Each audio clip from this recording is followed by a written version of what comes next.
Hello guys, magandang araw po sa inyong lahat. Magandang gabi, magandang hapon, saan panig man kayo ng mundo. Welcome po kayo sa channel ko, no.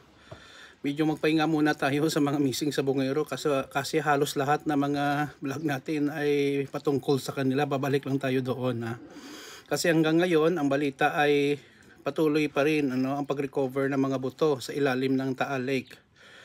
So sa video natin ngayon, marami sa atin ang hindi nakaunawa na mga possible reason bakit hindi maaring mapagbigyan ang hinihiling ng kampo ni dating Presidente Rodrigo Roa Duterte or Tatay Digong ng interim release ng ICC or International Criminal Court. May mga dahilan po sila, guys. So hindi po na pinopersonal ng ICC ang kampo ni Tatay Digong, pero may mga mabigat po silang rason. Yan po ang ating talakayin sa video na ito. So kung bago lang kayo sa channel ko at gusto nyo ang video na ito, paki-like lang po, share, and huwag kalimutang mag-subscribe. Ang tanong, bakit mahirap mapagbigyan ng ICC si Tatay Digong sa kanyang interim release? Ang mga possible na rason ng ICC or International Criminal Court doon sa The Hague, the Netherlands.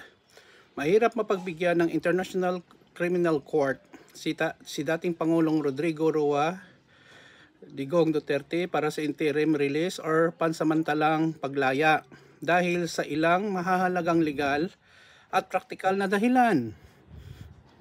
Una-una, guys, grabe ang mga paratang or serious charges against sa kanya.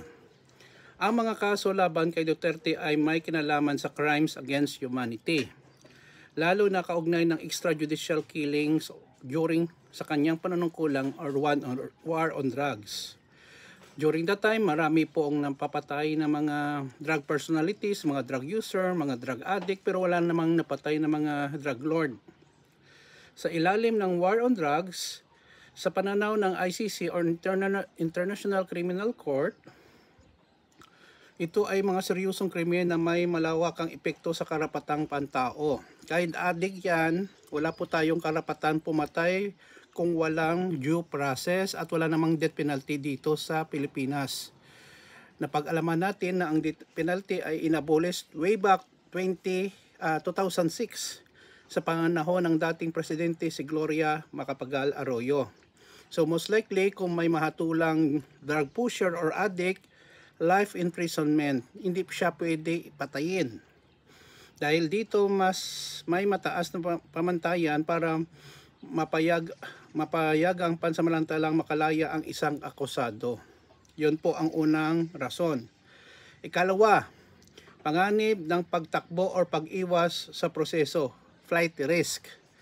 Even though sa ngayon, guys, makita natin na si Tatay Digong ay 80 years old na, matanda na, pero posible talagang siyang magtago sa batas at mahirapan naman ang ICC sa paghahanap sa kanya. Kung mapagbigyan or mapalaya si Duterte ay may posibilidad na umiwas siya sa paglilitis. Huwag nang atinan ang mga hearing ng kanyang kaso sa The Hague. Ikalawa, gamitin ang kanyang koneksyon sa kapangyarihan upang manipulahin ang proseso. Pangatlo, maghasik ng takot or pahagahad lang sa mga testigo or mga biktima. Lalo't na may indikasyon na hindi siya ganap na maniniwala or sumusunod sa jurisdiction ng ICC. Very clear, marami po tayong video makikita sa YouTube during the time na presidente siya at even the time na bumaba na siya sa pwesto na hindi nila kinakilala ang ICC. So, hindi naman tanga ang ICC na pagbigyan ng interim release na magtago naman uli si Tatay Digong. Pangatlong dahilan, pagputol ng Pilipinas sa investigasyon ng ICC.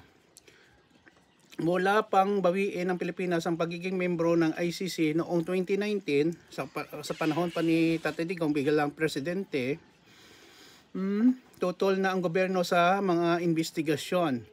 Ginagamit ito ng ICC upang ipakita na walang kooperasyon mula sa lokal na pamahalaan, kaya't mas mahirap ang magmonitor sa isang akusado kung pansamantalang palayain. Ikaapat na rason, kailangan may exceptional circumstances para mapayagan. Ayon sa Article 60 number 3 ng Rome Statute, ang pansamantalang paglaya ay maaari lamang kung may extraordinary humanitarian grounds. Halimbawa, malubhang kalagayan sa pangkalusugan which the camp of Tatay Digong failed to present, at kung hindi ito ilalagay sa panganib ang investigasyon, hanggat walang ito mahigpit ang ICC mapagbigyan ng interim release. Panglima na posibleng dahilan kung bakit hindi mapagbigyan ang interim release ni Tatay Digong ay mas mahalaga ang integridad ng kaso at proteksyon ng mga biktima. Isa sa layunin ng ICC ay protektahan ang mga testigo at biktima. Kung palayain si Duterte, maaari maghadlang siya sa testimonya ng mga testigo, pwede talaga takutin o bayaran, magdulot ng takot at panggigipit.